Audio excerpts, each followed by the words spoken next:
Welcome to the end of term assembly. As you know, it's a time for celebration, and I think there's been a lot to celebrate this term.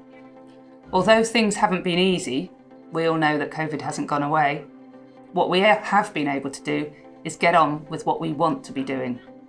And you've been responding in a very impressive way that we really do need to celebrate.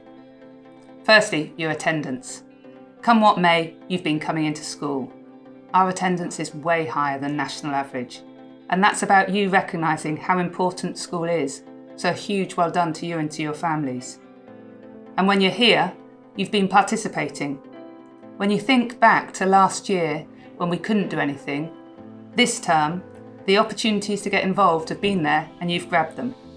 Stubbers trips for Year 7s, Fright Night, Poetry Slam, Year 11 Geography Residential, Year 10 Speak Out Challenge, the many clubs running at lunchtimes and after schools, film clubs, music lessons, Duke of Edinburgh Award in Year 12, Year 10 mentors working with Year 7 pupils, sports teams.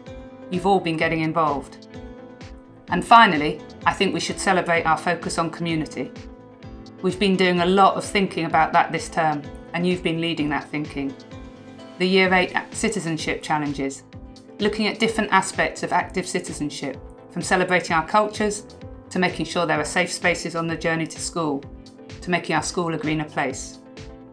Tackling discrimination, the work of the Better World Society, the Pride Alliance, the film made for Black History Month, and the suggestions and participants in the film we made about what we won't tolerate in school. All that came from you, with the support of your teachers and the other staff in the school. As I said, a lot to celebrate. I wish you all a very happy and safe holiday.